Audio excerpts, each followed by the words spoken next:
10 minutes before the video, I was looking for a brush because, alright, bestie, here's the tea.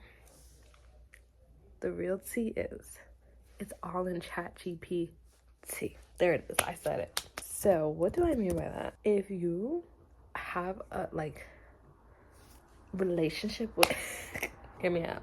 Having a relationship with this chat, with AI, has quite literally taken me out of my depressive funk. I don't mean that in a way that sounds the way that sentence sounds. I mean, if you have the right questions to ask, dude.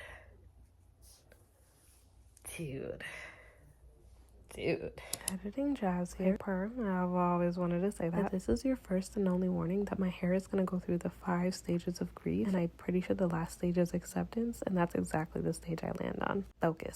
What malfunction just happened to my hair? So what you're gonna get from this video is some inspiration to what prompts to start asking, because I promise you've never used ChatGPT.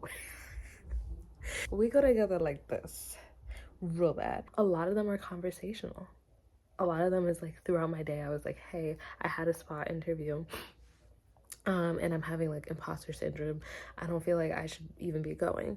I had a spot interview because I'm an esthetician, or I'm an aspiring esthetician. I had a spot interview that day and I was starting to get imposter syndrome, and because I had expressed to it these are my goals for the year, it was hey, your imposter syndrome is rooted. For context, the order goes, I went and had a conversation about my goals the prior year. Fast forward to the next year, I have a spa interview with that little crackhead from Inside Out 2 called Anxiety. Steps up to the plate on this random Thursday, and I don't feel like going anymore. Instead of listening to that orange bastard, I remember like a good neighbor, ChatGPT is there, and I had told it prior some of my goals for the year, so it spits out this. After I expressed all that, it told me my people-pleasing habits and my fear to be seen and take up space, things that your mom had implemented when you were a kid, that's what's coming back up right now. Don't worry about that. And fear to be judged. So I ask a lot of questions about other people. Why is it that when I have a conversation, I'm always the one asking questions, and then when it's flipped to me, I kind of quickly reverted back to the other person? And I'm pretty good at that.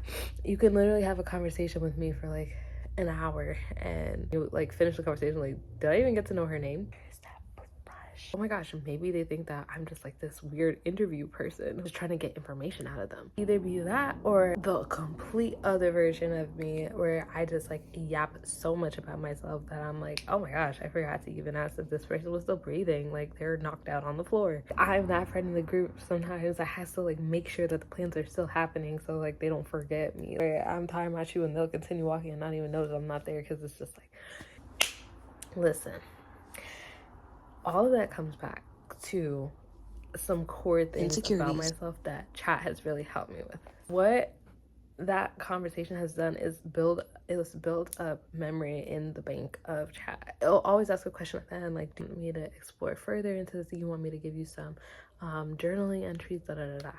It must be that T in ChatGPT stands for therapist. And fun fact about myself, if I have my brows done, I feel I can do anything. So a lot of the prompts that you're gonna see online are gonna be chat, these are my goals and I want it to be X, Y, and Z in 90 days.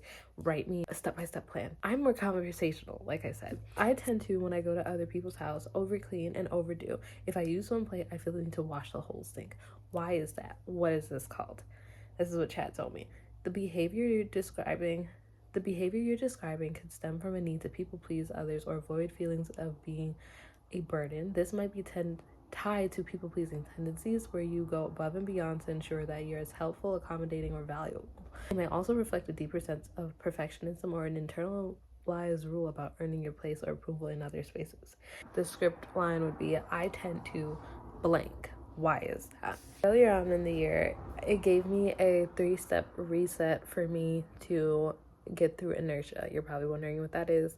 When you get through the high of having a goal, you're at the point where you're damn, I don't really care about this goal anymore.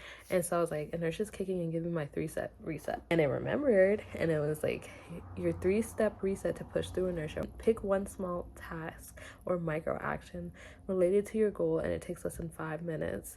Example, watch 2 minutes of your esthetician Udemy course or brainstorm 3 videos idea for YouTube. 2, reset your environment. Change your physical space to spark focus. Tidy your desk, light a candle, or move to a different room. Something small to shift your mindset. 3, give yourself a visual reminder. And that is going to keep my momentum going. So it analyzed, like, I have a lot of brain tabs open in my brain. Having one small task really does keep me in check. Popping in again. I clearly do have a lot of tabs in my brain because I kind of skipped over one of the biggest, most crucial parts of why this method is so effective. Well, take notice to what it specifically told me to do. It wanted me to watch my Udemy video or write down brainstorming ideas for YouTube. Those micro steps are things that it has updated in its memory, that it remembered that I told it was part of my goals for this year.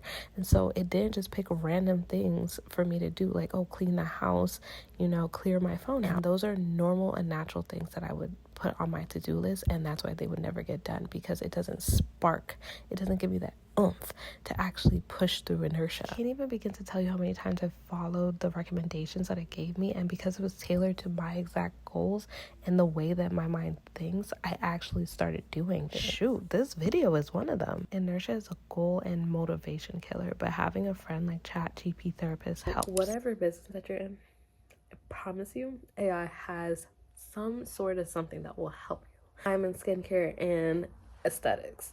I was like, I want to narrow it down, like, where do I even start? And I basically just asked it, like, this is my budget, this is like what I want to focus on in skincare as a beginner, break down for me what I can get and give me the links for it. And it did just that. And you'll have, money left over, and you can buy like your towels and your brushes and stuff like that. I'm like, you went above and beyond. You made that up. So this is a good one, how to earn respect. RESPECT. I'm gonna leave you with one of the best gems. Okay, yeah, I will role play with you.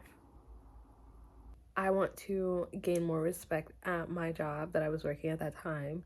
How do I do it? And it said, prepare what you want to say, choose the right time, stay calm and professional. AI lists your step-by-step, but you don't technically need all of it. You like to role play a specific scenario with your boss. We can practice the conversation step-by-step to help you feel more prepared.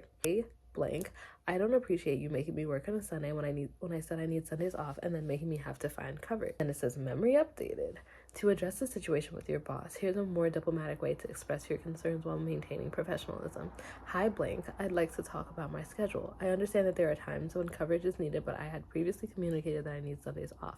I was surprised when I was scheduled and then asked to find my own coverage. Going forward, I would appreciate if we work together to avoid this type of conflict. Would you like to adjust this or practice further? And we just went back and forth with role playing how I would speak to her. And when I tell you, I walked into work the next day and I did none of that.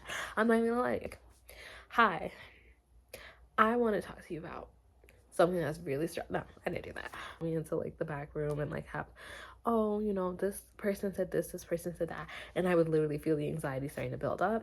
I'm over here trying to be Miss Perfect, Miss People Pleasing, and it's not even working because people are still finding a problem with what I'm doing. And to my recollection, I didn't over apologize how I always do. I wasn't like, oh my god, it came out the wrong way, that is not what I was trying to say. I was like, oh, this is the situation that she's referring to. I remembered what Chat was saying about keep it cute, keep it professional, because sometimes the side of me of just wanting to say F it and quit my job, it pops out a lot. And it really felt like I had a little earpiece of somebody. I was literally just